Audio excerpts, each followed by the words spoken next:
Shalom, salam sejahtera untuk kita semua. Semoga kita dalam keadaan sehat tanpa kekurangan apapun. Senang banget dan selamat berkumpul kembali dalam KPPK Santo Yosef Inspirational Talks. Senang banget saya Albert Yozar bisa terlibat dalam acara ini karena hari ini kita akan sama-sama belajar mengenai topik yang seru dan juga relevan banget dengan kita semua, yaitu legacy. What's your plan for next gen collaboration? Jadi bro and sis, topik legacy ini adalah seri pertama dari rally 4 series collaboration with next gen, di mana di seri yang pertama ini kita akan belajar dan juga sharing mengenai bagaimana sih generasi awal mengenal, mengerti, dan juga mencoba berkolaborasi dengan gen berikutnya atau selanjutnya. Dan dalam inspirational talk ini akan terdiri dari 3 sesi, di mana yang pertama kita akan berbincang dengan keynote speaker kita yang luar biasa malam hari ini. Dan di sesi kedua nanti kita akan buka sesi tanya jawab. Jadi untuk yang ada di rumah ketika nanti mendengarkan inspirasi sharing dari keynote speaker kita, pastinya jangan mungkin terlintas di pikiran, silakan dicatat begitu ya, atau diketik langsung di chat Zoom-nya. Nanti teman-teman panitia akan juga memberikan info kepada saya melalui handphone saya, begitu ya. Nah, dan sesi yang terakhir kita juga akan mendapatkan peneguhan dari pastor moderator kita, yaitu Pastor Hendra Kimawan OSC, yang pastinya pastor yang asli Bandung juga nih, luar biasa. Baik, kayaknya udah gak sabar yang di rumah ya. Tetapi sebelumnya mungkin saya ingin dong dengar semangatnya yang di rumah, boleh ya. Coba boleh beri tepuk tangan virtual untuk acara KPPK Santo Yosef. Wow, keren banget. Kenapa harus semangat? Karena malam hari ini spesial banget. Saya begitu terhormat diundang ke sini karena kita akan mendengarkan sharing dari seorang legenda hidup, pebisnis yang lahir di kota Bandung 61 tahun silam dan memulai belajar bisnis usia 16 tahun. Jadi ketuker ya. Sekarang udah usia 61 ketika memulai belajar usaha di usia 16 tahun dan memiliki julukan Raja FO. Udah pasti pada tahu ya. Raja kuliner dan juga wisata di kota Bandung, yaitu the only one Om Peri Tristianto Teja. Wow, ini dia. Hebat sekali, luar biasa. Menurut saya Om Peri ini begitu menginspirasi saya dan juga pastinya sahabat di rumah. Apa kabar Om? Silakan boleh duduk.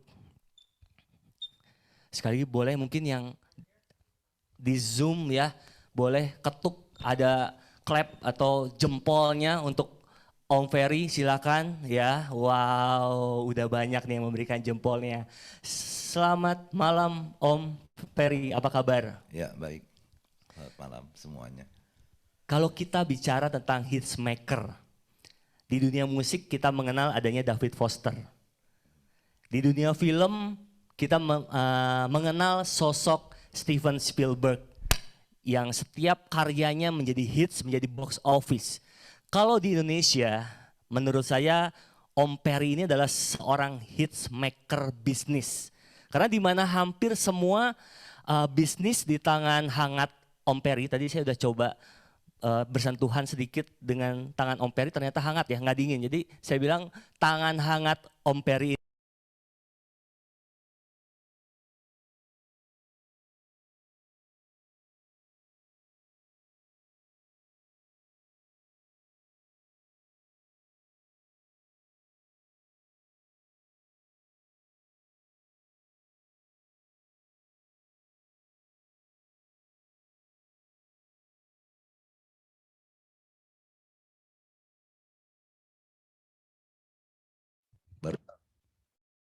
Barusan mati-mati internet, kan saya bilang hidup ini jangan terperangkap dengan teknologi, tapi yang utama adalah hospitality yang dibantu oleh teknologi.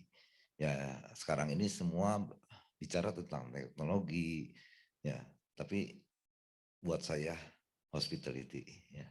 Hospitality yang utama ya. Yang utama. Betul, karena hospitality itu menurut saya nggak bisa tergantikan oleh teknologi sih. Nggak bisa. Betul nggak? Jasa, lalu juga pelayanan itu berbeda lah Betul. dengan Cuman teknologi. teknologi membantu hospitality. Ya. Betul, betul, betul banget ya. Dan memang terlihat dari bisnis-bisnis usaha dari Om Peri ini yang lebih banyak bergulat dalam bidang hospitality ya. Hospitality. Nah, Om, tadi saya sudah sempat sampaikan juga ke Bro dan Sis. Om dari sejak 16 tahun sudah belajar bisnis. Kalau saya lihat literatur sebelum-sebelumnya, kalau nggak salah sempat jualan bagelen, betul ya? T-shirt dan sebagainya. Pengen tahu dong Om, cerita tentang masa kecil Om Peri hingga membentuk karakter pebisnis yang strong banget hingga saat ini. Ya menurut saya hidup tuh sama tergantung usia, tergantung tugas kita utama. Waktu kita sekolah, kita harus study hard dan play hard. Playnya ngapain? Ya, nyari duit kan playnya. Dianggap iseng, dianggap job is joy. Ya, waktu kita sekarang bekerja juga sama. Work hard, play hard. Playnya ngapain? Ya, playnya mengamati. Playnya ke sini. Karena di sini juga saya mengamati bagaimana komunitas ini kan gitu ya. Hidup ini harus mengamati terus. Ini saya senang dengan mengamati. Jadi maksud saya apa? Yaitu harus ada playnya. Ya profesi kita kan udah tetap harus work hard, ya kerja keras tentu. Tapi ada playnya. Playnya mau ngapain sih? Mau aktif di gereja? Silakan. Mau aktif bersosialisasi juga. Itu playnya. Pasti mendapatkan sesuatu menurut saya play ini. Ya, kalau terus kan stres. Nah, gitu menurut saya. Benar banget. Jadi dalam hidup tuh harus seimbang gitu intinya ya. Ya, pasti seimbang. Nah, di situ saya waktu saya masih umur 16, playnya ngapain? Ya saya belajar cari duit. Luar Ya. biasa ya. Kalau saya waktu usia 16, play saya main bola Om. Ya karena ada kebutuhan lain. Karena orang tua kita memberikan kita pendidikan, memberikan kita keuangan yang cukup untuk pendidikan. Orang tua kita kan nggak memberikan uang kita untuk main, ya untuk hura-hura, untuk semasa muda kekebutan, pengen ganti knalpot, orang tua kita nggak ngasih. Karena kewajiban orang tua adalah memberikan pendidikan kepada anaknya. Nah, di yang lainnya kita harus nyari dari mana? Ya nyari sendiri lah. Ya mau ganti knalpot, ya lu mau kebutan, ya kan duitnya nggak minta. Nah ini kan setiap anak ya punya hobi yang lain, ya seperti itu. Ya. Iya, betul Om. Jadi Om Peri ini betul-betul merasa bahwa ketika mulai sekolah itu hiburannya tadi motor-motoran, salah satunya cara untuk bisa mendapatkan hiburan atau permainan tersebut dengan mencari uang. Ya tentu, Betul ya? tentu Gitu. mencari uang. Ya, Nah karena pertanyaannya Om, gimana bisa kepikiran bisnisnya atau usahanya? Karena pasti banyak juga nih bro and sis yang di rumah saat ini yang mungkin juga sedang berpikir gitu, bingung. Bagaimana sih kita mulai berusaha? Mulai usaha tuh gimana caranya sih? ya, Gitu. Nah kalau Om Ferry gimana? saya rasa seperti Anda, seperti yang di semua di sini kita punya network. Mulai dari sesuatu yang kecil, bikin konsep kan gitu. Jadi bisnis itu saya nggak percaya dengan BEP. Break even poinnya kapan? Itu teori. Break even poinnya gimana Tuhan? Ya, bisa setahun, bisa sebulan, bisa nggak balik. Itu gimana Tuhan kok. Ya, tapi saya yakin kalau Anda bekerjanya keras, ya itu akan lebih cepat gitu ya. Terus sekarang ini konsep. Jadi apa yang saya punya kan saya tadi bicara dengan Anda. Ya. Ya, di Cibadak kata Soto Simon, Uh-uh. ramai sekali itu satu hari itu 15 sampai 20 juta. Jualan soto kata sekolah. Kalau Anda mau di sebelahnya, dia kalah. Karena Anda sekolah, Anda sarjana. Dia nggak sekolah. Masalahnya mau nggak memulainya seperti dia. Kita nggak mau. Ini yang masalah. Ya, waktu Alibaba, siapa yang namanya Alibaba? Jack Ma. Jack Ma. Fotonya waktu kecil beredar. Betul nggak? Pernah beredar kan di WA semua.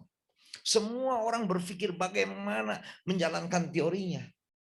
Ya, semua pengen kayak Jack Ma. Ya, tapi nggak pernah mikir bagaimana cara hidup Jack Ma sehingga Tuhan bisa memberi berkat kepada dia. Ya itu yang harus dipikirin, bagaimana cara hidupnya. Apakah orang tuanya sangat hormat? Apakah kepercayaannya juga ya tekun? Kita nggak tahu. Orang bicara cuma dengan teorinya. Pelajari cara hidupnya. Itu menurut saya. Ya, jadi jangan dengan ilmunya, ilmu semua orang bisa nurutin kok. Tapi cara hidup, kenapa dia bisa begini? Apakah dia sering bantu orang susah? Kan nggak tahu kita. Ya kan seperti itu ya. Jadi intinya jangan lihat hasilnya ya. Kalau BEP tadi urusan Tuhan ya, Om ya. Urusan Tuhan, saya percaya sekali ya, saya percaya sekali meskipun saya ke gereja cukup jarang ya, tapi doa saya cukup rajin kan gitu. Ya. Kan di mana 2-3 orang berkumpul, di situ Tuhan hadir kan Om. Iya, karena Matius kan. Benar. Janganlah berdoa di persimpangan jalan, masuklah dalam kamar. Iya. Om, tadi menarik. Kalau ngomongin proses, tadi Om bilang Jack Ma kita harus lihat cara hidupnya. Saya pengen tahu sekarang, cara hidup Om Peri itu seperti apa memangnya? Kalau boleh cerita ke kita. Saya ketemu semua orang, diundang siapapun saya datang. Ya seperti itu. Bekerja dengan saya sering ke pesantren, sering ke mana gitu ya. Semua ke agama, ke wihara saya datang karena ibu saya masih agama Buddha. Ya seperti gitu kan ya. Meskipun ibu saya udah nggak ada, tapi ke tempat wiharanya kan ya. Dengan teman-temannya ibu saya masih kenal. Begitu Waisak saya ke sana, ya bergaul lah sama semua orang. Karena kita harus belajar dari orang lain. Ya, dalam hidup tidak ada orang besar akan membantu Anda. Tidak ada, saya nggak percaya. Jadi yang bantu kita siapa? Orang yang lebih kecil dari kita. Karyawan kita, pegawai kita, itu yang menghidupi kita. Saya bilang ke pegawai saya ini dihidupi oleh Anda, bukan saya menghidupi Anda. Anda yang menghidupi saya. Ya. Itu prinsip saya gitu. Nggak ada orang besar, orang kecil yang bisa menghidupi. 160 UMKM di bawah saya, tukang sate, tukang bakso, semua ngidupin saya kok. Nah, cuman saya bikin wadahnya buat mereka kan. Ya, kalau bahasa sekarangnya marketplace-nya lah. Cuman dalam bentuk offline. Betul. Jadi kayak floating market gitu ya Om ya? Kayak floating market. Om semua siapin tempatnya. Betul. Tapi saya lihat memang di floating market betul-betul nggak ada kayak boleh sebut merek? Boleh lah ya. Aja. KFC gitu ya. Nggak ada kan Om ya? Semua pedagang-pedagang yang kalau bisa bilang kaki lima gitu ya. Iya. Pedagang sekitar lah. Kenapa saya nggak seneng dengan, bukan nggak seneng, nggak mau dengan perusahaan besar karena dia ngirim pegawai. Yang saya jual rohnya. Hospitality dari ownernya. Beda, betul. Bukannya produk. Iya. Produk sate semua orang bisa kok. Ya. Betul. Tapi hospitality dari si ownernya. Sekarang saya tanya. Iya. Saya tanya. Jangan susah-susah ya Om. Ya, Anda beli mie Naripan lebih baik di Riau Junction apa di Naripan? Naripan lah. Nah kenapa? Ownernya di situ kok. Iya. Kenapa Cibadak sama Hyper Square? Ini saya kalau bicara ngamatin seperti itu. Di Hyper Square semua tadinya ibu-ibu semua. Ya enci-enci semua. Wah gua dagang di situ paling 2 bulan dipakai pegawai semua. Tapi di Cibadak owner semua kok. Kenapa kita ke Singapura pengennya di hawker center? Nggak pengen di restoran? Karena semuanya owner. Hospitality yang dijual. Ya. Kita ngamatin gitu aja lah. Ya. Nggak pernah biasa. Kita hari Minggu pengen, minggu ini kita makan di food court-nya Plaza Senayan, nggak pernah. Food court-nya Plaza Indonesia nggak pernah. Kalau kita ke situ kepepet pengen makan, kita di food court. Tapi dari rumah nggak ada. Karena di sana semuanya bukan owner. Ya. Iya. Anda kayak per square sekarang. Cuma satu pedagang yang ramai, tukang soto, 55.000. Suami istri, rame. Iya. Silakan lihat. Nah karena kalau saya bilang ngamatin, saya ngamatin pedagang pinggir jalan. Di Bandung ini saya ngamatin terus. Ya, saya bangga dengan mereka yang hebat-hebat, yang Heeh. membuat konsep-konsep yang hebat. Saya bangga, saya turutin. Karena saya mengamati dari mana, dari perusahaan besar, gimana ngamatinnya. Ngamatin tuh dari pedagang kaki lima. Ya, dari yang kecil-kecil kita amatin. Ya, masa kita nggak bisa? Banyak yang dia nggak sekolah kok. Kok bisa sukses? Lah kita sekolah, masa kita kalah sama dia? Itu aja mungkin. Ya. Luar biasa ya. Ini kameranya di mana? Oh, boleh tepuk tangan ya. Oke, jadi kalau saya boleh simpulkan sedikit ya, buat bro dan sis nih ya, kalau pengen sukses, salah satu kuncinya dari Om Peri adalah yang pertama adalah mengamati ya Om ya. Lalu bergaul dengan siapapun Ya. ya, dengan yang lebih tua, yang lebih muda kita belajar dari siapapun ya. Dan yang ketiga adalah menurut saya itu bagus banget. Jadi kita harus sadar bahwa kita itu dibantu oleh para karyawan kita Ya, mungkin, orang orang yang kecil lebih dari kecil kita. lah dari kita ya. Jadi jangan pernah kita sombong gitu ya, karena dengan punya pemikiran seperti Om Peri, menurut saya kita akan lebih menghargai siapa yang membantu kita ya dalam usaha kita, betul ya Om ya. Betul. Luar biasa, kalau mau sukses ikutin 3 cara itu, luar biasa. Tapi tadi Om, jadi yang pertanyaan saya kedua belum terlalu terjawab nih. Jadi buat bro dan sis yang di rumah, caranya yang pertama untuk memulai usaha adalah mengamati dan mulai. do it ya. Ya. Mulai dulu aja gitu ya Om Ya ya. mulai dulu lah. Ya soal jadi besar urusan Tuhan kan urusan kita. Ya mulai dulu aja. Kepikir nggak saya waktu seumur Anda, saya punya karyawan banyak. Nggak kepikir kan. Tapi hari demi hari ternyata segini. Ya ternyata banyak kan seperti itu. Kita nggak kepikir. Kita harus serahin aja. Cuman kita bekerja harus ulat, tekun, dan doa. Udah menurut saya itu 3 aja. Betul. Ya. Dan juga kalau boleh namain sadis lah Om. Sabar dan disiplin, bener ya? Ya disiplin yang paling utama. Yang paling utama lu disiplin, menurut saya disiplin dalam bekerja. Ya maaf sedikit selingan. Iya. Saya bilang ke karyawan saya yang kebanyakan kurang lebih karyawan saya 99,9% muslim. Saya bilang sholat yang harus jamnya sholat harus sholat. Karena Anda harus disiplin dengan agama Anda. Baru disiplin dengan perusahaan. Disiplin. Kalau nggak ada disiplin, mau dia disiplin ke agamanya kagak, apalagi ke perusahaan, apalagi ke kita. Disiplin dulu ke agama kamu, ya jamnya sholat, asar, lohor, ya sholat yang baik. Nah dari situ baru disiplin ke perusahaan, semua disiplin. Ya kita juga harus disiplin dalam doa. Ya anak buah saya bilang lagi, Bapak suruh kami sholat yang rajin, kalau Bapak kapan doanya? Nah di situ saya berpikir jam 12 ya ada doa Angelus, kita bisa berhenti 5 menit, 3 menit, jam 3 ada doa kerahiman ilahi. Itu semua belajar dari mana? Dari karyawan kok. Telat sedikit saya denger ajan, oh ya ajan itu panggilan doa. Bukan soal ajannya, tapi panggilan doa mengingatkan kita, oh saya ini telat. Ya udah jam 12 lebih. Menarik buat saya hidup. Ya. Karena harus ada break. Ya, doa itu break menurut saya. Doa itu berat, doa itu capek menurut saya doa itu. Ya, kalau serius, kalau cuma asal baca sih kagak capek. Tapi kalau serius, ya capek menurut saya. Apalagi penuh konsentrasi dan segalanya. Dan saya yakin itu akan terkabulkan kok. Dimana kita susah dan sebagainya. Tapi capek. Betul capek. Ya, ya, mungkin nanti pastor juga kita tanya kalau dia doa capek enggak? Kalau enggak capek dia cuma baca doang bukan doa. Karena doa juga perlu konsentrasi penuh ya. Konsentrasi mau doa ya. Kalau nggak mau capek ya baca aja, ingetin apalin udah baca ya. Seperti itu. Luar biasa, terima kasih Om Peri. Nah, luar biasa, terima kasih. Baru kali ini loh, sepatah 2 kata dari Om Peri langsung tepuk tangan. Kenapa pas saya ngomong nggak ada yang tepuk tangan coba?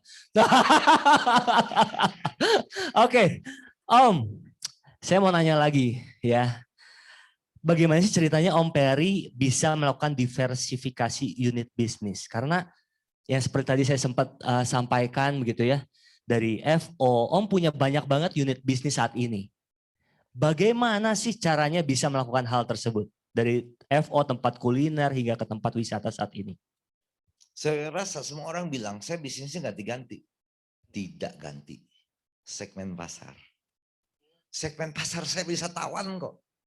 Cibaduyut rame sama zamannya Cibaduyut. Ciamplas rame zamannya Ciamplas. FO. Next FO kayak mikir. Wisata. Next wisata ini nggak tahu apa.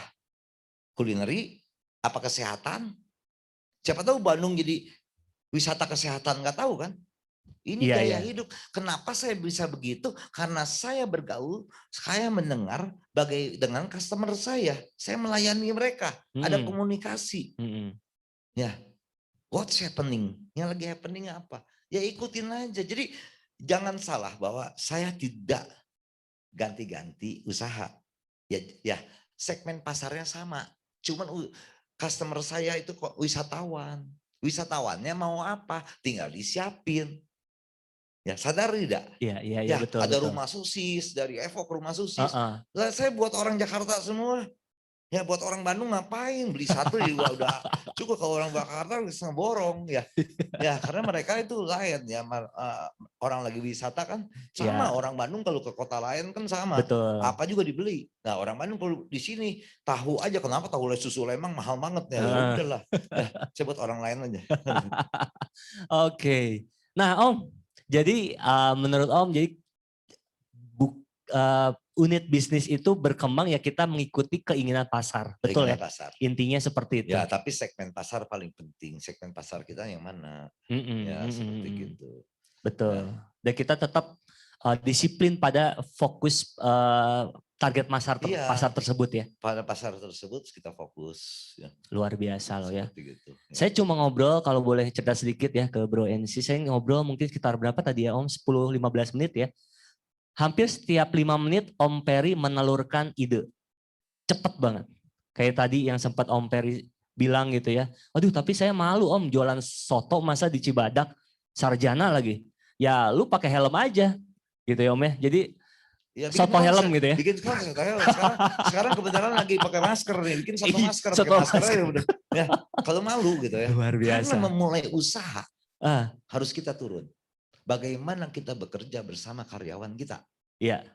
Ya bukan instruksi terhadap Luar karyawan. biasa. Jangan salah, saya Ah, masih suka goreng tahu. ah, Kalau karyawan saya sibuk di tahu misalnya, ah, ah. ngantri mobil, Iya. saya goreng. Karena bagaimana kita bekerja bersama karyawan. Kalau karyawan salah, ngegorengnya salah, ya kita bisa kasih tahu. Ah, ah. Atau kita salah, kata karyawan kita, Pak Salah. lain gitu, kudu kieu. Nah kita harus dengerin. Bekerja bersama karyawan, ingat, bukan instruksi terhadap karyawan. Iya, iya, iya, iya. Jadi kita jadi contoh lah ya. Ya sama-sama, kita belajar. Betul. Kita belajar, dia belajar. Seperti itu. Saya nggak pernah meeting di perusahaan saya. Ya kalau bagian saya, bagian keuangan, bagian administrasi meeting sering. Tapi saya tidak pernah meeting. Karena saya nggak senang meeting. Saya, kalau ada karyawan saya, kita ngobrol. Ngopi, ngerokok, marahin, ketawa. Udah. Ah, Ya, kita kalau saya tuh marahin, kalau marah tuh kayaknya cukup keras dan kasar. Tapi sudah itu, sorry. Saya bilang, makan siang sama saya. Ya, orang makan kali. Saya bilang, mana kelakuan terubah-ubah, orang jadi ngambek wae. Yang makan orang. Nah, hospitality. Dan kita harus berani minta maaf ke karyawan kita. Ya, saya pernah marahin karyawan di depan orang. Terus karyawan wanita sih di summit dulu. Terus dia bilang ke saya mau bicara dengan Bapak. ya. Terus saya bilang, oke bicara, besok ke kantor. Datang kantor saya, Pak bisa nggak marahin saya tidak di depan orang? Jawaban saya cuma satu, saya punya bangga punya karyawan seperti Anda. Karena mengingatkan saya, ya dong. Iya, Bangga saya bilang ya, saya bangga punya karyawan seperti Anda. Ya, betul. karena Anda berani mengingatkan saya. Nah ini komunikasi-komunikasi ini harus dibangun. Ya, kemana masa saya selalu bawa uang. Tuh lihat uang saya, Pak. Ya masih ada 50 ribuan, Oke, seratusan. boleh. Boleh kasih tangan saya, Om? Ya jangan. Ya, kenapa saya bawa uang? Begitu ada karyawan saya yang rajin, misalnya cuma bersihin WC, saya samperin, saya kasih 20 ribu atau 50 ribu. Ini buat jajan. Hebat kamu rajin. Pertahankan kerajinan kamu. Hospitality karyawan kita di Indonesia Luar ngapain bonus biasa. nanti? hari itu dia dapat apa? Apalagi karyawan yang cukup rendah ya. Mereka menginginkan akan surprise. Apresiasi. Ya, dengan sentuhan, dengan sedikit, bukan dengan besar. Apalagi ini di tanah Priangan, Iya, tanah Sunda yang heeh, cukup menarik menurut saya. betul. Ya, hospitality kok. Ya, jadi hidup ini menurut saya nyaman sekali. Meskipun di tengah bisnis pandemi ini ya buat saya cukup berat ya. Iya, semua bisnis ya Om ya. Ya gini, bukan semua bisnis. Sekarang ini bisnis yang timbul di masa pandemi semuanya sukses. Timbulnya sebelum pandemi kelupain. Nah, bagaimana di tengah kita cukup terpuruk, bagaimana kita melahirkan bisnis-bisnis baru, memulai sesuatu yang kecil. Iya, Ya, ini semuanya jalan kok. Ya, seperti itu. luar biasa ya. Kasih tepuk tangan lagi dong buat Om Peri ya. Om Peri bener usianya 61 tahun Om. Ya, 61 ya. Tapi visi Om Peri itu luar biasa kayak anak muda loh. Ya karena saya bilang saya nggak mau bicara dengan orang tua aja. Saya harus bicara dengan anak muda. Karena orang tua bicara masa lalu. Kalau anak muda masa depan. Jadi saya bicara dengan anak muda.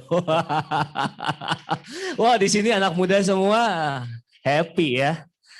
Nah Om kalau boleh tahu udah punya anak berapa Om? Saya anak dua. Anak dua. 3 sebetulnya, 1 meninggal waktu bayi gitu. Jadi 2. I see, 2 ya. Pengen tahu, ini mungkin banyak pertanyaan-pertanyaan yang memang ini kita masuk ke bahasan kita tentang legacy. Banyak mungkin bro dan sis yang sudah punya usaha, tetapi pasti pengen pensiun atau memang memiliki anak yang sudah dewasa. Usia berapa Om? Anak Om? Yang besar 36 ya. Oh udah 35 tahun 86 35 ya. 35, iya iya. Yang kedua? Yang kedua beda 4 tahun 31. 31. Nah Om Peri, pengen tahu dong bagaimana sih cara Om Peri menentukan bisnis mana yang mau dikasih ke anak siapa, yang mana gitu. Atau gimana sih caranya mengestafetkan usaha Om Peri nanti ke anak-anak? Ya gini ya. Anak itu anugerah. Ya, yang mempunyai karakter yang berbeda-beda. Ya, udah punya karakter berbeda-beda, begitu dia married, sifatnya udah lain lagi. Ya, karena ada pasangannya, kan gitu. Ini umum aja, kita buka-bukaan aja. Ya, semuanya kan begitu, udah robah lagi ceritanya. Iya betul. Ya, udah robah lagi ceritanya. Masalahnya usaha saya usaha itu udah 170 tempat. 170 tempat usaha. Maksudnya usaha itu ada introduction, growth, maturity, decline. Iya betul. Betul nggak? Orang suka lupa decline itu. Ya, decline. Kapan kita mau introduction? Waktu maturity, Iya. bukan waktu decline, kan gitu ya. Nah, usaha saya tuh lifestyle. Jadi apa yang mau diwarisin? Saya tanya, secara usaha apa yang mau diwarisin? Yang harus diwarisin kepada mereka, mereka harus belajar karena mereka joy-nya ini. Iya. Passionnya kemana? Kalau passionnya seperti saya, mereka harus melihat saya. Bagaimana kita mengamati, nextnya apa, konsepnya apa. Itu yang harus saya warisin. Ya, kalau usaha apa yang diwarisin? Floating market warisin. Apakah floating market bisa 10 tahun lagi? Orang senang ke floating market? Enggak dong. Apakah factory outlet ini akan bertahan? Iya. Enggak. Tapi cara berpikir, ya setiap hari anak saya punya usaha yang masing-masing dia jalan sendiri karena dia butuh dengan KPR rumahnya masing-masing kan. Kita ya, saya tugasnya nggak beliin rumah ya, tugas saya mendidik dia ya, seperti itu.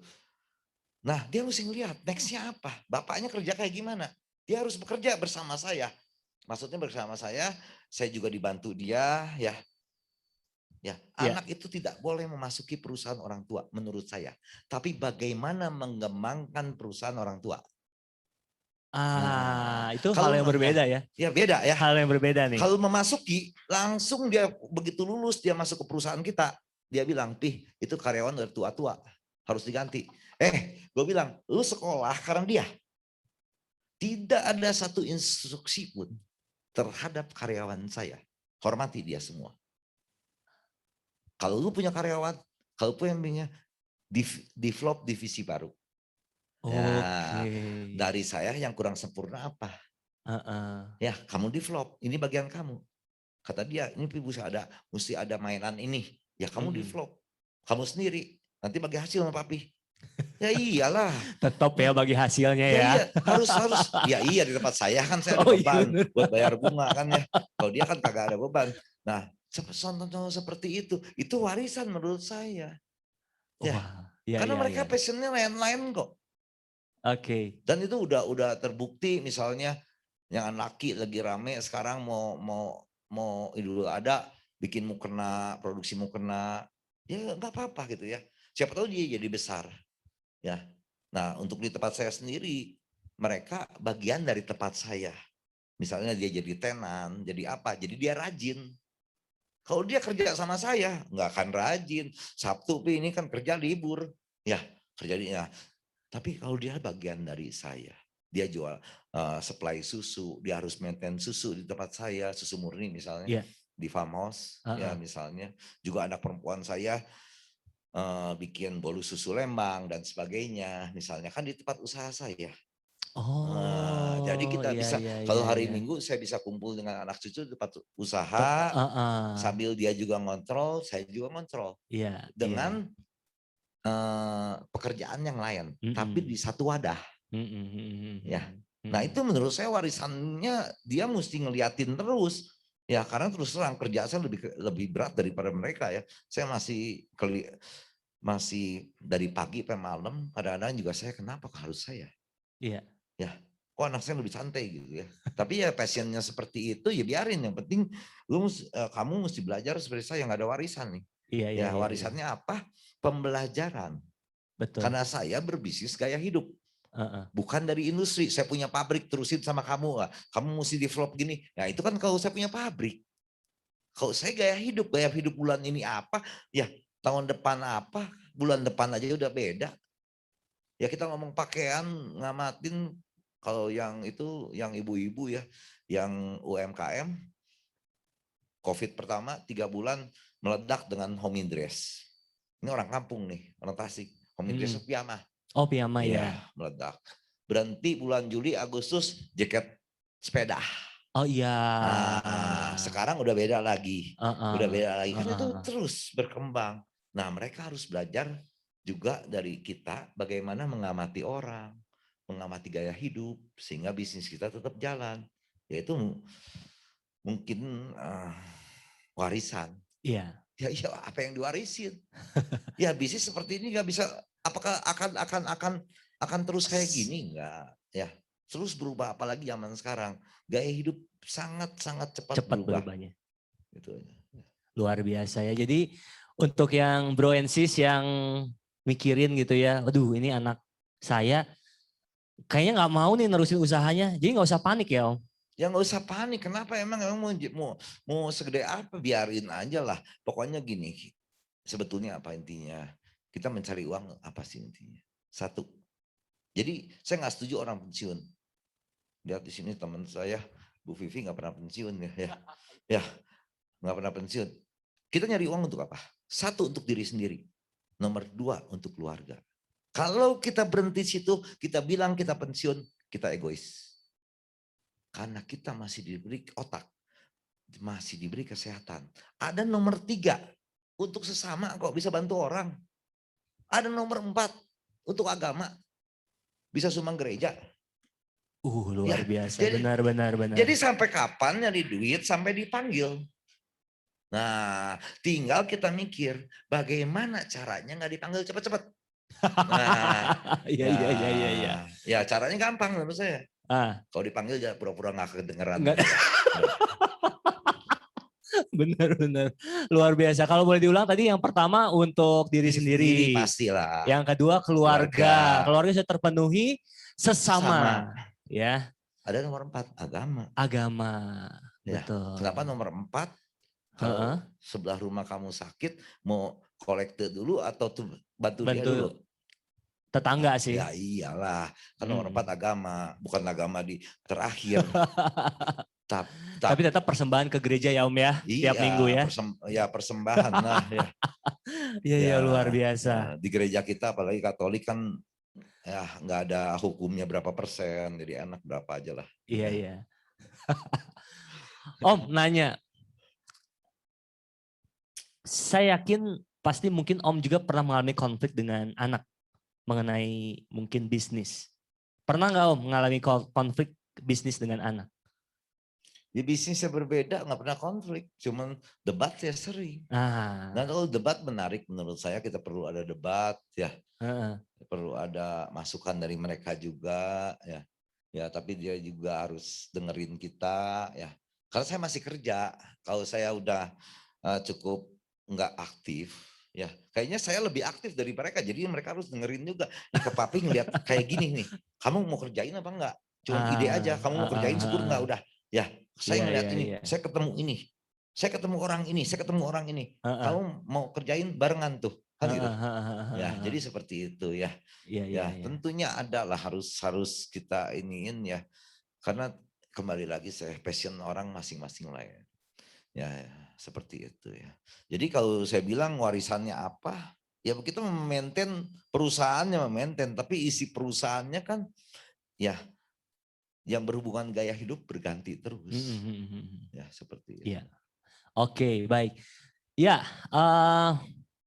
kalau menurut Om Peri ya tentang generasi saat ini, values apa yang perlu ditekankan atau poin apa yang perlu ditekankan untuk generasi saat ini?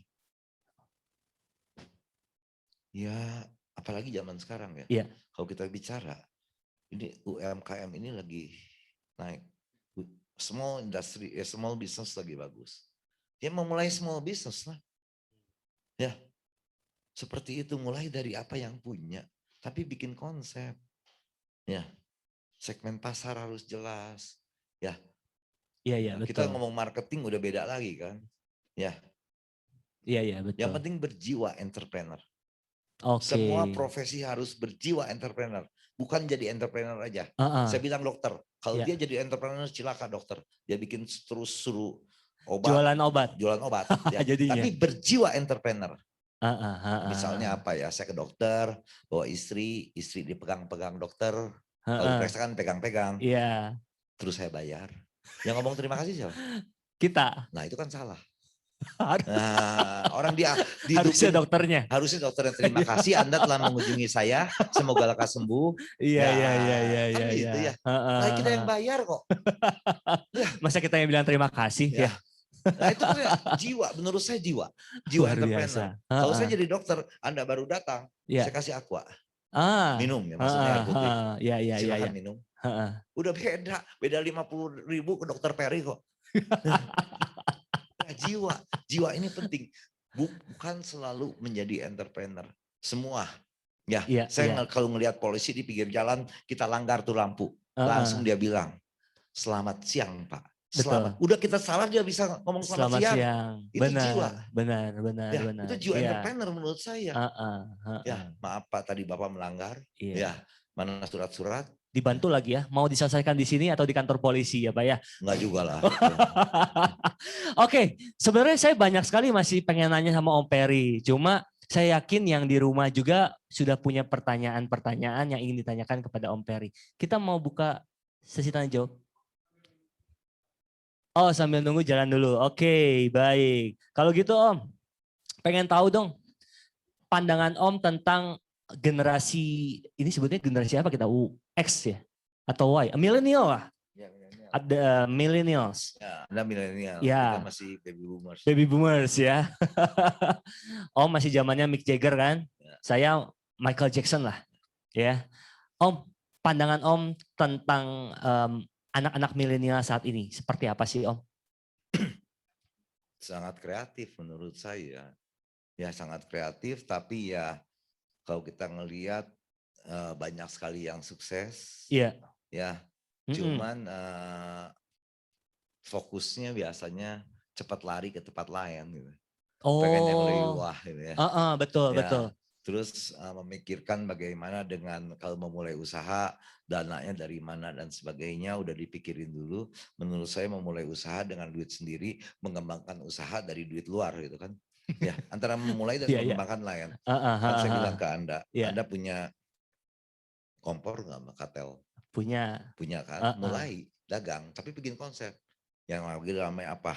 Gorengan misalnya. iya, Kenapa harus gorengan? Amati, bulan puasa, sekarang yang puasa bukan pakai kolak, iya, buka puasanya dengan gorengan, gorengan. Nah bener, itu amati. Nah sampai jam berapa ada yang dagang di Bandung? Nggak ada yang dagang. Paling malam Cihapit jam 8, jam jam 9. 8, Oke heeh. kita sampai jam 2 malam, bikin konsep gorengan malam. Nah kan seperti itu. Ya Bener segmen bener, pasarnya semana. iya Kita kan iya jangan iya ngomong iya, harga, segmen pasar kita ngomong. Karena saya marah sekali dengan orang yang jual tahu bulat. heeh, kenapa Om? Kenapa dijual Rp500? Biar semua Di banyak yang Dago, beli, ini siapa? Sekarang gini, terjangkau gitu loh Om. itu adalah Ibu Vivi. Ya, Iya iya. apakah Ibu Vivi akan beli Rp500? Beli nggak Belum Sis tentu. Vivi? Wah, Oh belinya ya. milih beli tahu susunya Kenapa katanya. tahu susu dibeli? Heeh, Karena mahal. Nah, karena 2.500. Begitu orang bikin bener. 2.500, kebersihannya seperti apa? Sama dengan tahu bulat. Iya iya iya iya iya iya Kenapa iya. dijual Rp500 di Jalan Dago, Heeh, Jalan Riau? Yang beli pasti ojek, Gojek, iya betul, benar. pengemudi Gojek, satpam. Tapi owner rumah tidak ada yang beli.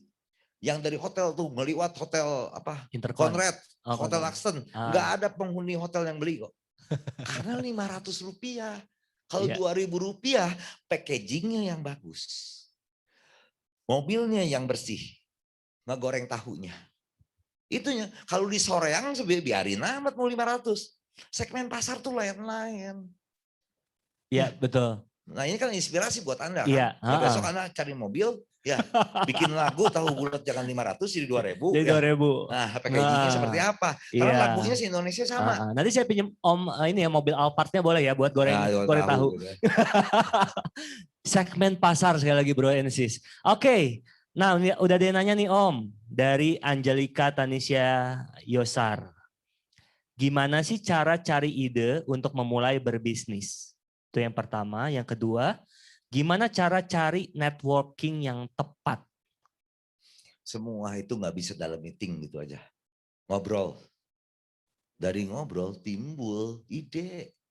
Nggak bisa meeting kita serius gini timbul ide mau mikirin apa. Nggak pernah kepikir kok. Tapi dengan ngobrol, dengan kita ketemu teman, dari situ kita timbul ide.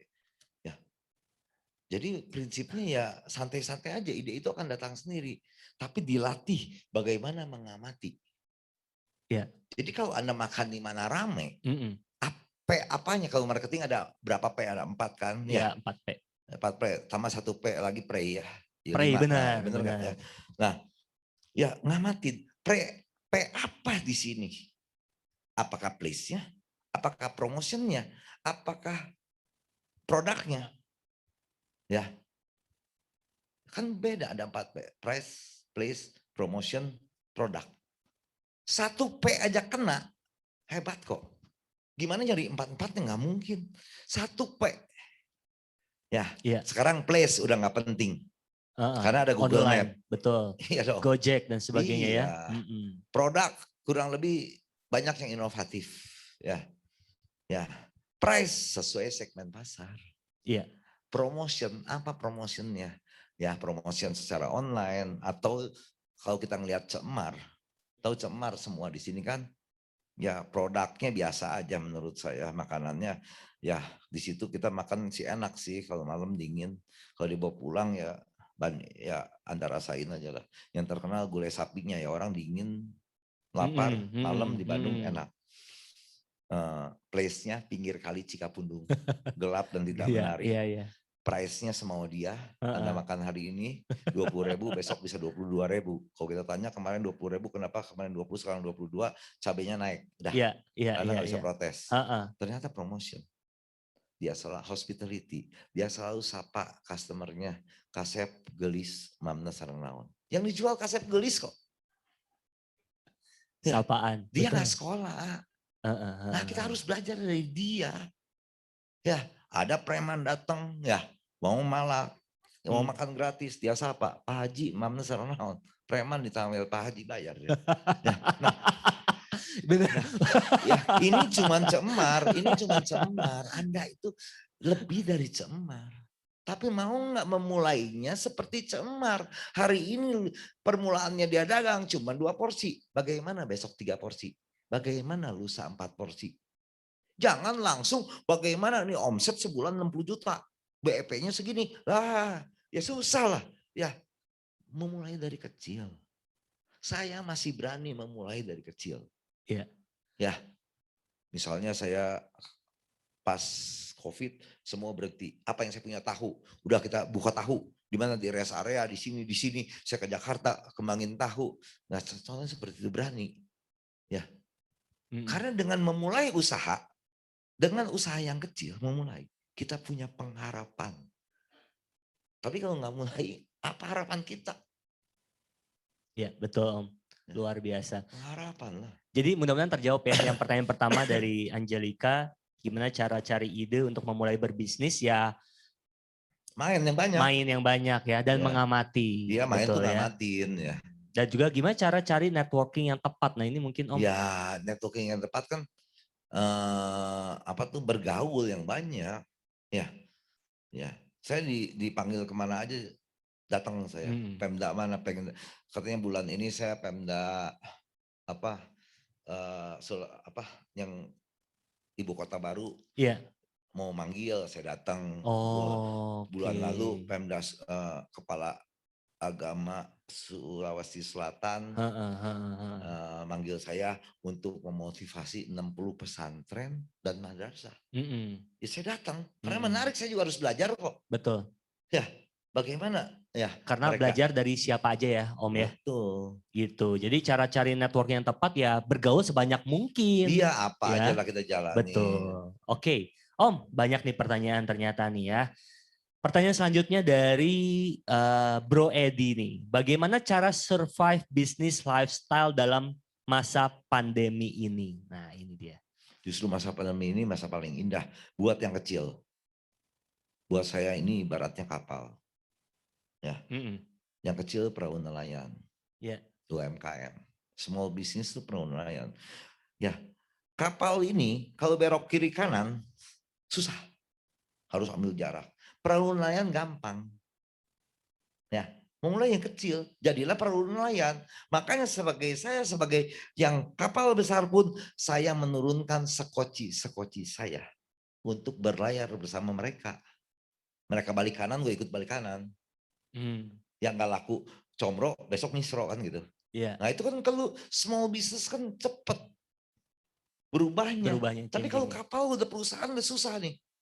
Ya makanya untuk perusahaan yang ada punya perusahaan juga sama. Ini waktunya paling indah memulai bisnis. Dengan apa yang ada, kita udah nggak punya duit lagi, nggak punya modal lagi. Bang Mm. aja Rex susur kok. Ya udah nggak punya apa-apa. Tapi mulai dari apa yang ada. Ya bikin lagi sesuatu. Ya. Jadi kita harus memodifikasi bisnis gitu ya Om ya untuk survive. Iya, Betul ya? dengan yang kecil, Dengan dengan yang karena kecil. bisnis yang kecil sekarang ini lagi bagus-bagusnya. Iya. Ya, kita UMKM ini lagi bagus, makanya perusahaan Uh-uh. besar juga ya keganggu oleh mereka. Nah, kita jadi UMKM lah, meskipun perusahaan kita udah besar. Ya, iya dong, iya dong. Iya, Ya, betul. karena kalau kita memulai sekoci kita yang turun, kita punya kapal yang besar, yang Ah, membackup. Ya, lawan perahu nelayan lagi kan. Ya lebih lebih bergaul, berlayar bersama dia. Karena si perahu nelayan sama si kapal besar ceritanya lain. mm-mm. Kalau kapal besar kehabisan bensin, Iya, diketawain sama kapal besar lain. betul. Tapi kalau perahu nelayan habis bensin, Ditolongin. tolongin. Iya, Ya, itu small business itu menarik sekali. Ya, ya. luar biasa. Semoga terjawab ya untuk Bro Edi. Terima kasih atas pertanyaannya. Selanjutnya nih ada yang nanya juga. Dari siapa ini? Oh, dari Tanisa. Halo Tanisa, Om Peri pengen nanya dong kalau pilih segmen market mana yang lebih baik. Dia kasih choice nih Om. A, ekonomis tapi volume besar atau premium tapi volume terbatas. Oh dia jadi nanya, Om yang lebih bagus yang mana nih? Bisnis ekonomis tapi volumenya besar atau premium? Main di segmen premium tapi volumenya terbatas. Yang Ya, tadi tahu bulat tuh. Contohnya kan iya. Mau ekonomis yang tapi mana? banyak Kan jualan. lain-lain. Sekarang ini kalau kata saya enakan yang berkonsep. Ya segmen pasarnya tergantung dari segmen pasar mana. Harganya kan itu. Mau yang mana terserah. Karena kalau kita bicara negara Indonesia ini bisnis tuh uang tuh di bawah ini nggak ada matinya. perputarannya sangat besar. Jangan kita ngomong ini masa pandemi, ya kita bisnis susah. Susah buat yang perusahaan. Buat yang kecil lagi indah-indahnya kok. UMKM kita sangat berkembang. Ya, kebetulan kan saya ketuanya ICSB International Council of Small Business yang pusatnya di New York ya. Saya jadi kerjanya sama UMKM.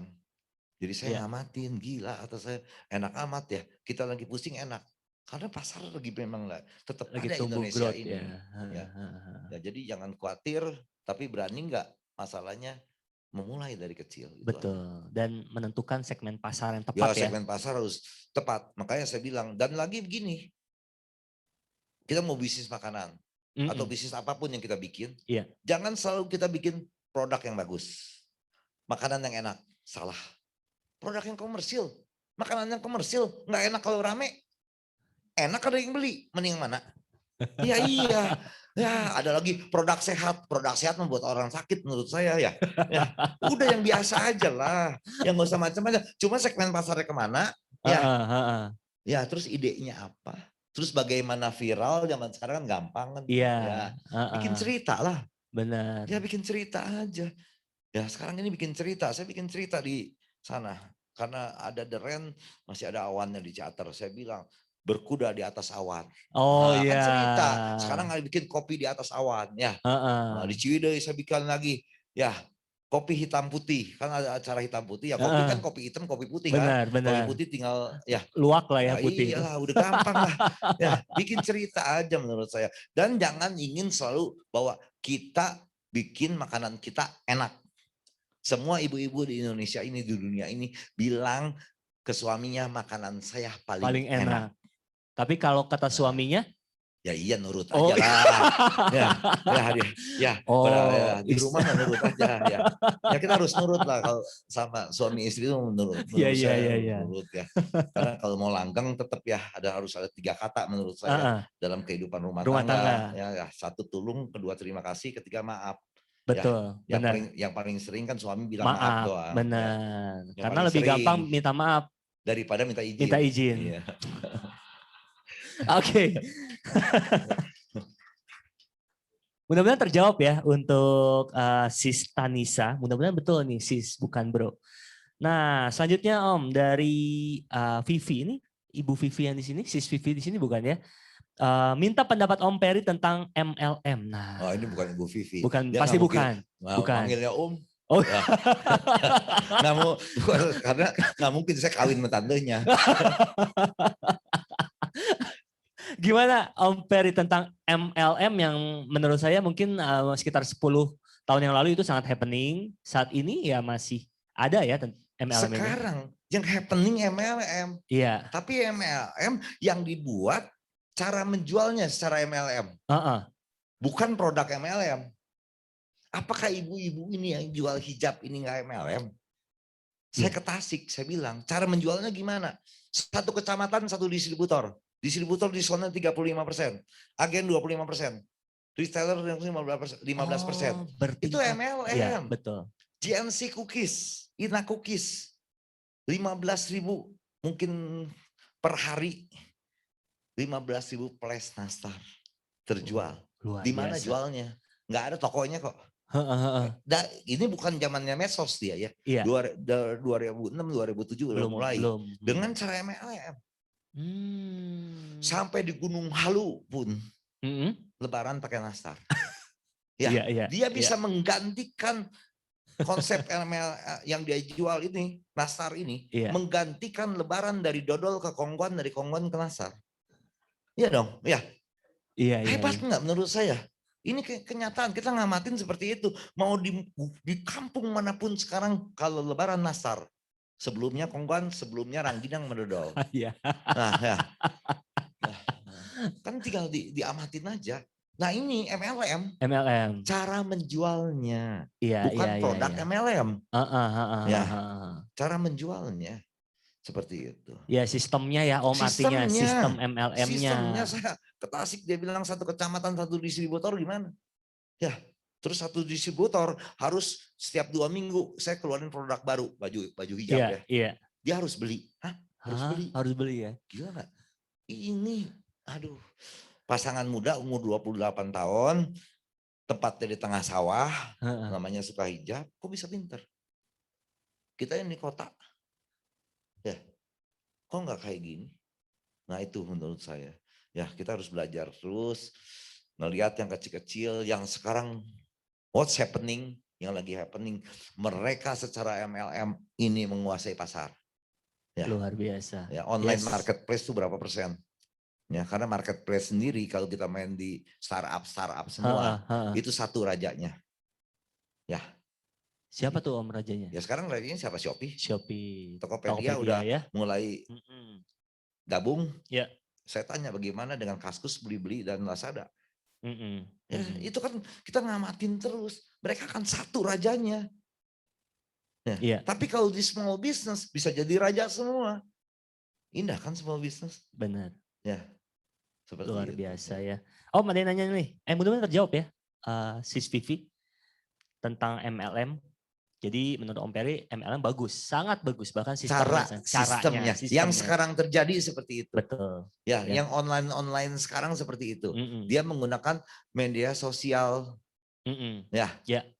pribadi semua, Facebook, ya, Instagram, seperti gitu ya. Kalau insurance gimana menurut Om Peri?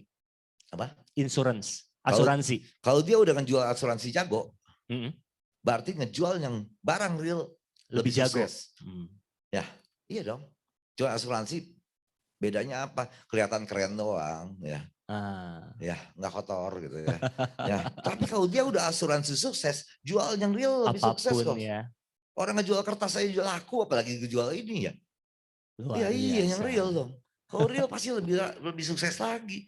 Cuman mau nggak dia jualan real? Mau nggak dia jualan gorengan? Iya, iya, iya, Ya, iya, iya. kalau asuransi kan gaya ya. Uh, Ya kan gitu. ketemunya di Starbucks gitu ya Om ya kalau Ya, asuransi ya, ya. betul.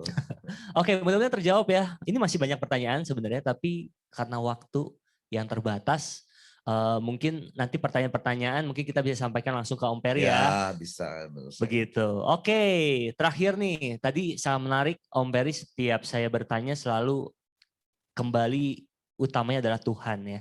Pengen tahu dong Om, selama hidup Om Peri ada pengalaman rohani apa yang paling berkesan yang pernah dirasakan? Setiap hari ada pengalaman rohani menurut saya ya. Waduh, kalau kita ngomongin Tuhan yang nomor satu lah. Ya, benar-benar saya bilang itu mujizat-mujizatnya ya. Saya sangat percaya itu. Dan saya bilang kalau kita doa dengan serius, capek. Tapi mujizatnya cepat. Capek doa itu. Kalau cuma baca nggak capek nih. Iya. Hafalin nggak capek. Tapi kalau serius, menurut saya capek. Ada, ya saya biasanya, saya pernah klodes misalnya tahun 2003-2004 rasanya saya klodes. Di situ ada prosesi lilin misalnya. Di situ saya, ya orang ya jam 6 sore ya sambil nyanyiin Ave Maria tersentuh. Cuman di pikiran saya pada waktu itu, bagaimana karyawan saya ada di sini. Ya, karena saya hidup bersama karyawan. Ya, di situ saya berpikir, terus saya pulang ke sini, saya pikir karyawan saya tuh semua muslim. Langsung saya umrohin. Wow. Nah, dia akan mendapat perasaan yang sama sewaktu saya. Nah, itu kan nggak usah jadi ikut kita, tapi sama aja. Nah, itu contohnya seperti gitu. Yang tadi saya bilang disiplin dalam berdoa. Ya, karena Tuhan pengen disiplin. Jamnya jangan semaunya. Ya, kalau kita tentukan jam 3, ya jam 10 malam, jam 10 malam, jam 11 malam, 11 malam. Karena Tuhan pengen disiplin, itu aja menurut saya. Tapi doa itu apapun, kalau serius doa itu, percaya saya sangat percaya. Ya, itu akan terjadi apa yang kita mau. Amin. Ya, luar biasa. Kalau nggak ada doa, ya nggak ada hari ini, menurut saya. Betul. Ya, boleh kasih tepuk tangan untuk Om Peri. Jadi Brosis, mungkin saat ini Brosis, kita nggak tahu ya Om Peri di luar sana mereka dalam mengalami pergumulan apa begitu ya. Tapi saya yakin jika kita disiplin dalam berdoa, terus meminta kepada Tuhan, pasti Tuhan berikan yang terbaik. Pasti mungkin tidak sesuai dengan apa yang kita inginkan. Nggak sesuai, tapi resultnya sama. Betul. Jalannya lain. Iya. Nggak gampang. Tuhan juga ngasih nggak gampang. jalan yang lain, resultnya sama. Betul, luar biasa. Sekali lagi boleh kita beri tepuk tangan untuk Om Peri yang luar biasa. Om Peri sekali lagi terima kasih atas Sama-sama. inspirasinya yang menjadi bekal kita pastinya, menjadi pengalaman berharga kita, menjadi ilmu yang baru pastinya untuk Bro and Sis di rumah. Terima kasih Ya, sama-sama. Om Peri Makasih. telah menjadi berkat untuk kita semua. Dan sebelum kita kembali ke tim pujian, izinkan saya Albert Yosar dan juga Om Peri undur diri. Terima kasih sekali Ya, Om Peri. makasih. Terima Kita kasih akan semuanya. kembali ke tim pujian. Tapi sebelumnya mungkin ada terakhir mungkin ada yang mau disampaikan untuk Bro and Sis di rumah mungkin. Ya, Silakan. saya senang sekali dengan ada KPPK yang di sini yang gitu aktif, yang mulai aktif lagi semasa pandemi ini ya. Karena setahun ini rasanya banyak yang cukup mundur ya. Iya. Nah, ini saya bangga ya. Saya sebagai umat Katolik, saya bangga ya. Kita mulai lagi, kita aktifkan lagi, kita harus belajar tempat-tempat lain lagi. Karena tempat lain sangat berkembang menurut saya. Ya itu aja mungkin. Luar biasa. Tepuk tangan sekali lagi. Tetap semangat. Sekali lagi saya juga ingin ucapkan terima kasih untuk para panitia dari KPPK Santo Yosef yang telah mengundang kita berdua hari ini. Dan sekarang Bapak Ibu Saudara, sebelum kembali ke tim pujian, kami ingin mengundang dengan hormat Pastor Hendra Kimawan untuk boleh memberikan peneguhan pada malam hari ini. Pastor Hendra Kimawan, kami persilakan. Selamat malam, saudara-saudariku yang terkasih di dalam Tuhan. Inspirasi dari Pak Peri luar biasa, berkaitan dengan kerja, dengan usaha, dan yang bagian terakhir tadi yang luar biasa juga selalu diingatkan dengan yang di atas. Tuhan katanya, Tuhan yang penting. Nah, nanti saya akan masuk ke tempat itu. Nah, mengapa orang mau berusaha? Mengapa ada orang-orang seperti Pak Peri yang mau melakukan sesuatu? Saya pikir tidak lain karena apa? Karena ingin mengembangkan anugerah dan berkat yang Tuhan berikan kepada seseorang.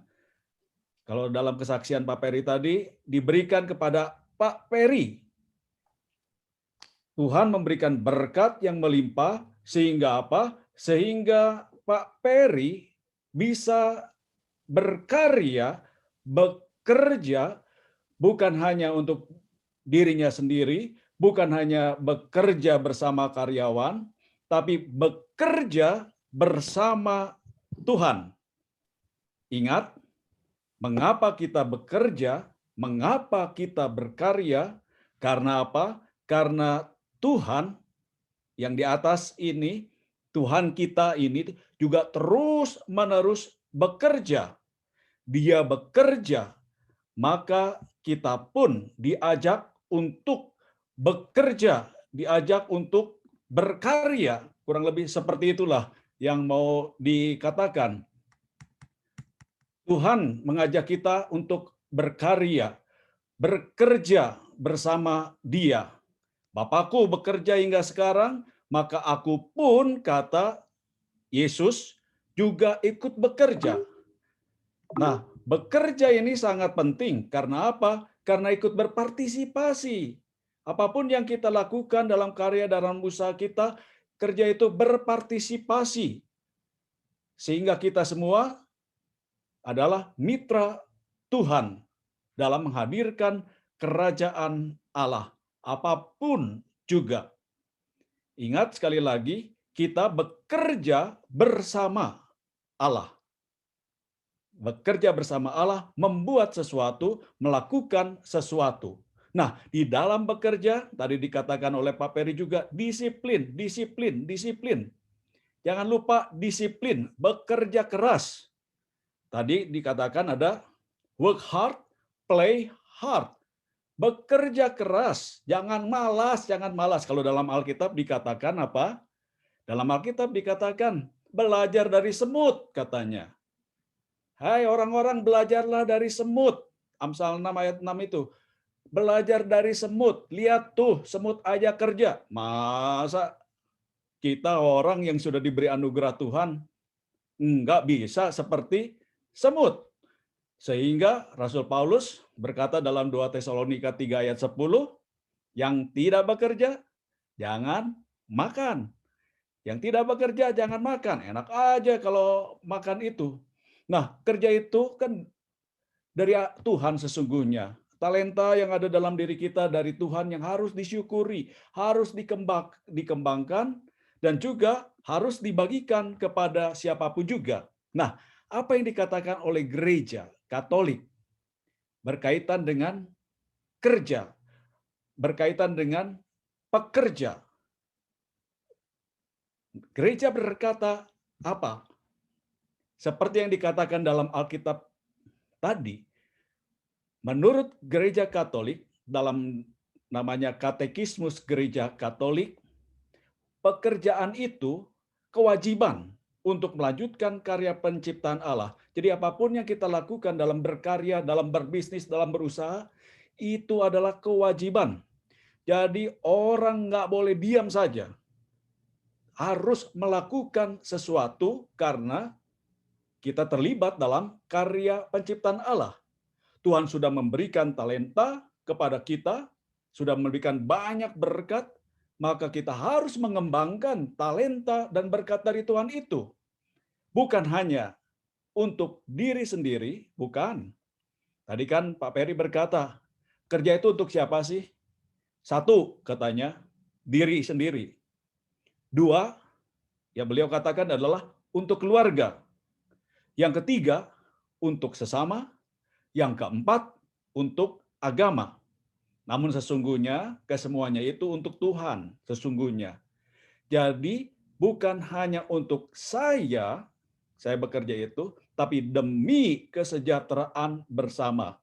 Ada karyawan yang sejahtera, ada orang-orang yang dilayani yang juga sejahtera. Nah, lewat bekerja juga kita melatih kemampuan-kemampuan yang sudah Tuhan berikan tadi. Kemampuan kodrati yang nempel pada diri kita. Dan lewat bekerja itu, lewat berkarya, kita memperoleh harta milik secukupnya untuk diri sendiri dan sesama. Sesuatu yang harus dapat diperoleh tanpa diskriminasi yang tak adil, kerja itu nggak boleh ada diskriminasi. Dan tiap orang, kata gereja, berhak atas usaha ekonomi. Jadi setiap orang berhak untuk bekerja. Nah, di dalam bekerja ada orang-orang seperti Pak Peri, artinya jadi pengusaha, jadi majikan. Tapi ada juga orang yang menjadi karyawan. Nah, bagi para pengusaha, bagi para majikan, ingat, ikut bertanggung jawab bagi masyarakat terhadap perekonomian dan ekologi. Perekonomian berarti kesejahteraan bersama tadi, selalu diingat. Ekologi artinya apa? Jangan sampai merusak lingkungan, jaga lingkungan. Farmhouse yang ada di Lembang punya Pak Peri tadi jelas termasuk salah satu untuk menjaga lingkungan juga. Suasananya tetap dijaga keasriannya, ekologi. Pengusaha wajib memperhatikan kesejahteraan manusia, tidak hanya cari untung, jelas kalau ini. Dia juga harus memberi upah yang adil. Namun ada hal-hal juga yang tidak diperkenankan. Gereja berkata, nggak boleh mencuri, mencaplok harta milik orang lain, menipu, membayar upah dengan tidak adil, atau menahan upah, menaikkan harga dengan menyalahgunakan ketidaktahuan atau kesusahan orang lain, spekulasi semena-mena, korupsi, tidak bekerja dengan baik, mencuri ataupun merusak milik umum, penggelapan, pengelakan pajak, pemalsuan cek, pemborosan, pelanggaran hukum moral. Ini semua dikatakan oleh gereja. Ajaran gereja. Jadi ajaran gereja itu bukan hanya berkaitan dengan iman yang di atas, bukan. Tapi juga berkaitan dengan apa yang kita lakukan di dalam berusaha, di dalam bekerja. Tidak diperkenankan melakukan usaha yang menyebabkan manusia diperhamba, diperkosa martabatnya atau haknya, dibeli atau dijual seperti benda. Ini berkaitan dengan human trafficking. Karena kita tahu juga ada orang-orang yang bekerja dalam bidang yang sangat-sangat tidak manusiawi. Memperjualbelikan manusia. Human trafficking lewat prostitusi dan lain sebagainya. Itu tidak boleh. Nah, sebagai orang yang bekerja, yang Katolik, sebagai orang Katolik yang bekerja, ingat kata Pastor Franz Manis Suseno Yesuit. Bagi orang Katolik, semangat Injil harus mewarnai perilakunya di dalam berbisnis. Cinta kasih tanpa syarat. Tadi Pak Peri memberikan banyak contoh tentang cinta kasih tanpa syarat ini. Beliau memperlakukan karyawan bukan sebagai bawahannya, bukan, tapi sebagai rekan, bekerja katanya, bekerja bersama mereka. Mereka tidak ditunjuk-tunjuk begitu saja, tidak. Bekerja bersama mereka. Artinya apa?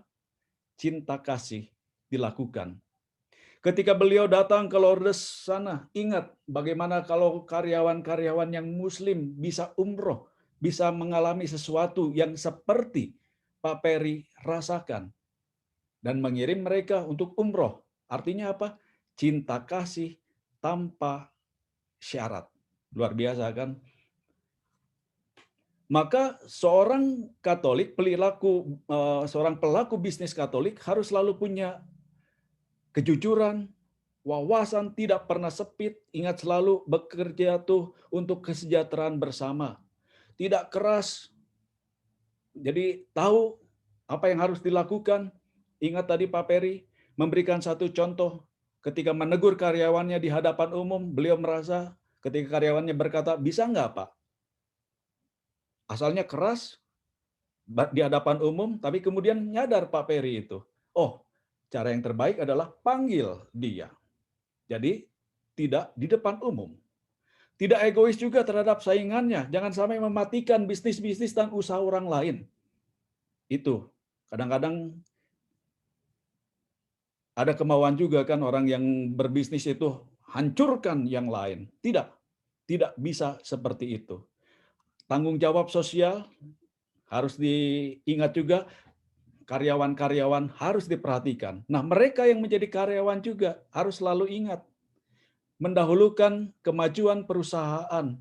Dia harus bangga dengan apa yang dilakukannya, dengan produk yang dilakukannya harus berkualitas baik. Kalau jualan tahu yang dihasilkan, tahunya harus berkualitas baik. Disajikannya seperti apa, kebersihannya seperti apa, bangga itu dilakukan. Dan jangan sampai menyeleweng juga dari standar-standar yang diyakini. Nah, ada yang berkata ini, bisnis Katolik yang etis itu mengedepankan dua hal. Yang pertama, tanggung jawab. Yang kedua, kualitas atau mutu dari sebuah proses usaha dan output. Outputnya seperti apa? Jadi hasilnya itu harus baik. Jangan sampai menipu orang, tampaknya baik, tapi sesungguhnya tidak baik. Nah, dari Pak Peri tadi, kita dapat banyak inspirasi yang luar biasa. Apa yang dikatakan oleh Pak Peri? Ini foto yang barusan beliau sedang berbicara bersama kita kan ya, Bapak Ibu, Saudara-saudari. Apa yang menarik? Saya mencatat beberapa yang menarik dari beliau. Yang pertama ini, bagi saya yang pertama, berserah pada Tuhan. Jangan lupa berserah pada Tuhan. Berdoa. Apa yang dikatakan oleh beliau tentang doa? Disiplin dalam doa. Ingat, disiplin dalam doa. Tadi beliau juga menyebut-nyebut doa Angelus, doa malaikat Tuhan. Yang diucapkan, yang didoakan sekitar jam 12 siang, jam 6 sore juga ada. Jamnya sama. Disiplin. Dan beliau meyakini ketika kita berserah pada Tuhan, ada disiplin dalam doa, di situ ada mujizat yang luar biasa. Itu yang pertama yang saya tangkap, teaching point dari yang dikatakan oleh Pak Peri tadi. Yang kedua, hospitalitas. Nah, ini luar biasa mengenai hospitalitas ini. Karena memang harus menjadi karakter kita semua yang benar-benar hospital kepada orang lain. Hospitality, penerimaan dan penghiburan yang ramah, murah hati kepada siapapun juga. Kepada pelanggan, kepada karyawan, kepada siapapun juga. Ramah. Tadi dicontohkan pedagang apa itu saya lupa. Ibu-ibu itu manggilnya juga kan luar biasa. Tamu-tamu yang datang dihargainya seperti apa? Pak Haji katanya. Padahal preman kata Pak Peri tadi kan ya. Seperti itu. Semua dipanggil, Kasep. Macam-macam lah. Itu kan hospitality. Ketika orang mengalami pengalaman hospitalitas seperti ini, orang merasa dihargai. Orang akan ingat. Orang akan ingat apa yang kita lakukan. Hospitalitas harus terus-menerus dikembangkan oleh para pelaku bisnis Katolik. Kerja keras, jangan lupa. Work hard, play hard. Play hard di sini bukan bermain-main, sekedar main-main ya, bukan. Tapi kemana-mana. Play hard. Ada jangan kerja terus, tapi benar-benar supaya seimbang hidup ini juga. Play hard, dan ini butuh disiplin. Belajar dari hidup orang lain. Nah ini berkali-kali juga Pak Peri berkata bergaul, bergaul, bergaul. Belajar dari orang lain, perhatikan mereka. Kalau orang Jawa berkata 3N, apa yang dikatakan oleh Pak Peri tadi. 3N artinya apa? N yang pertama itu niteni, artinya memperhatikan, melihat. Itu kan yang dikatakan oleh Pak Peri tadi, melihat, memperhatikan orang lain. Cara hidupnya seperti apa yang dilakukannya. Dan kemudian ada sesuatu yang bisa ditiru, tapi bukan sekedar meniru saja, tapi menambah sesuatu. Sehingga berbeda dengan produk orang lain. Kita menambah sesuatu, mengembangkan sesuatu. Lalu dari Pak Peri juga apa yang dikatakan tadi? Jangan lupa bekerja bersama karyawan. Ingat, ini penting. Mereka bukan anak buah. Mereka yang memberikan sesuatu kepada saya, kata Pak Peri tadi. Mereka memberi penghasilan kepadanya. Maka ingat, karyawan itu adalah rekan kerja, mitra, partner juga. Bekerja bersama karyawan. Dan diharapkan kita semua, siapapun juga, memiliki jiwa ini, entrepreneur, memiliki jiwa bisnis. Dan mulainya dari mana? Mulai dari hal yang kecil, yang kecil, yang kecil. Apalagi saat pandemi ini, kata Pak Peri tadi, mulai dari yang kecil, yang kecil. Yang gede-gede itu berat sekarang. Tapi yang kecil bisa makin maju, makin berkembang. Dan ketika kita memulai usaha yang kecil, artinya apa? Yang jadi bos itu siapa? Saya yang memulai usaha itu. Ini yang tadi saya katakan juga, kerja itu untuk siapa? Diri sendiri, jangan lupa.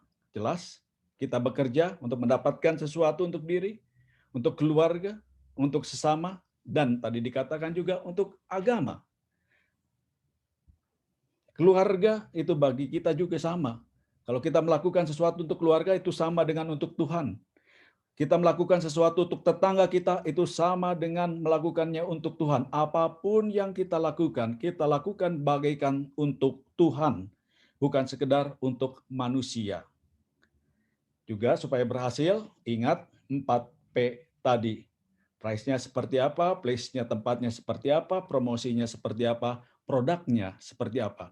Jadi itu inspirasi dari Pak Peri yang luar biasa. Ketika saya memberikan etika bisnis untuk teman-teman CAP eksekutif, saya memberi contoh juga ini.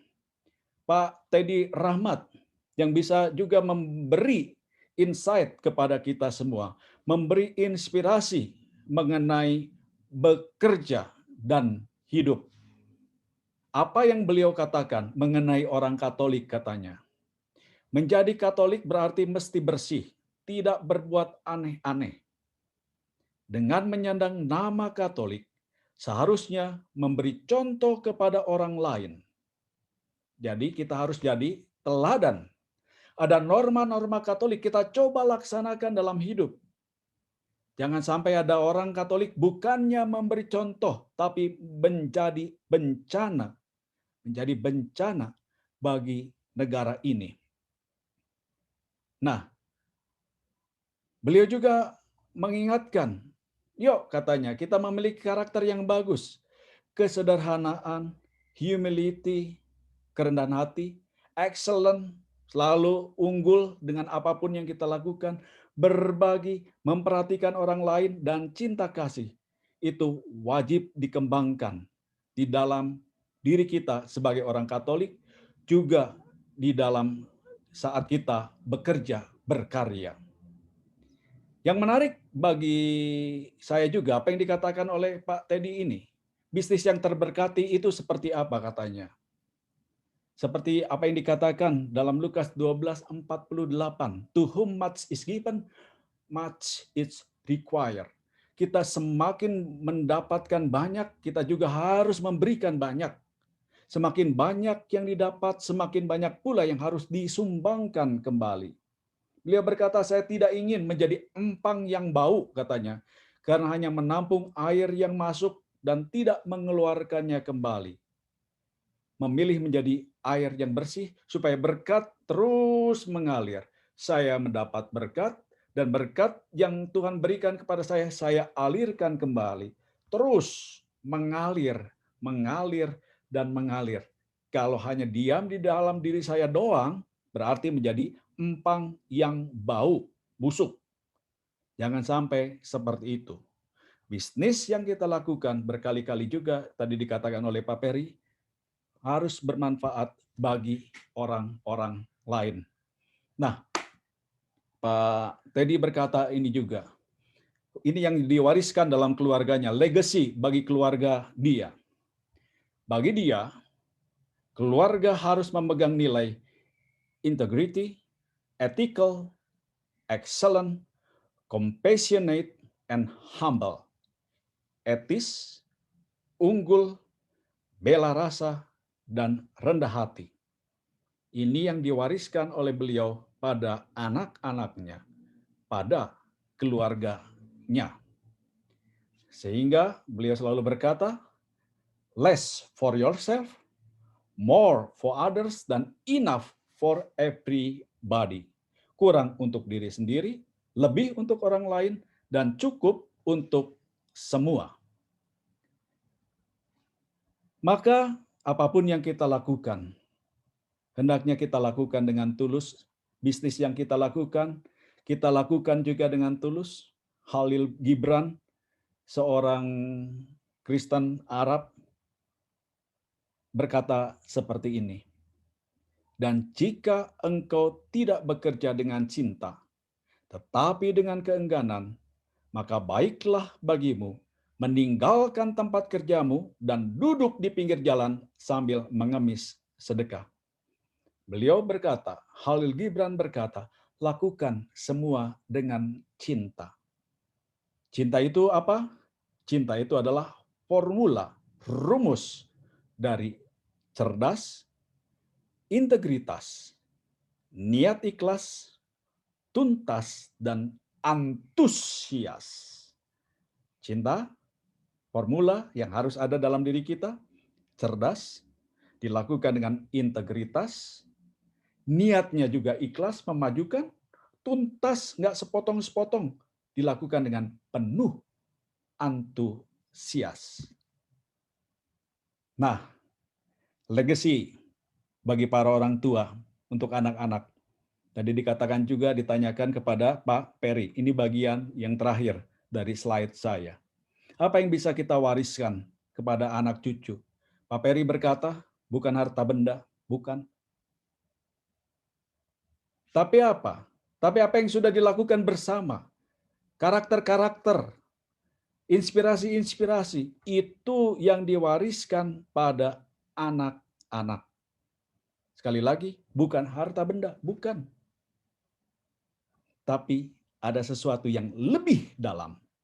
Kalau saya menyebutnya ini, iman dan karakter. Ini pertama-tama dan utama juga disebutkan oleh Pak Peri tadi. Tuhan, jangan lupakan karakter. Kerja keras itu adalah satu karakter. Sifat kita nantinya seperti apa. Karakter yang baik, jujur. Jangan pernah lupakan dalam bisnis, orang Katolik harus jujur. Berat, ya berat. Di tengah dunia yang tidak jujur, tetap harus jujur. Warisan yang diberikan kepada anak-anak cucu juga apa? Warisan bahwa hidup kita ini bukan hanya tentang kita, tentang diri sendiri, bukan. Tapi ada Tuhan, ada sesama. Kita ingat Tuhan dan sesama. Warisan yang lain adalah bekerja keras. Bekerja keras, tidak takut pada tantangan. Kerja keras, tidak takut pada tantangan. Warisan untuk cepat mendengar, lambat berkata-kata, mendengar. Orang-orang berbicara apa? Mengamati. Dari pengamatan itu kita mendapatkan apa? Warisan untuk menerima dan belajar dari kesalahan dan kegagalan. Sehingga kita bisa maju terus di dalam usaha yang kita lakukan, apapun juga bentuknya. Dan usaha yang kita lakukan bisa diwariskan juga kepada orang lain, bukan hartanya, bukan satu benda, tapi iman, karakter, contoh, teladan yang nyata. Itulah legasi kita bagi anak cucu. Ibu bapak, saudara-saudari, itu saja yang mau saya katakan. Mari kita bekerja, kita menjadi kepanjangan tangan Tuhan di dunia ini untuk menjadi berkat. Berkat bagi diri sendiri, jelas ada. Terlebih-lebih juga berkat bagi sesama dan orang-orang lain. Tuhan memberkati kita semua. God bless you all. Terima kasih.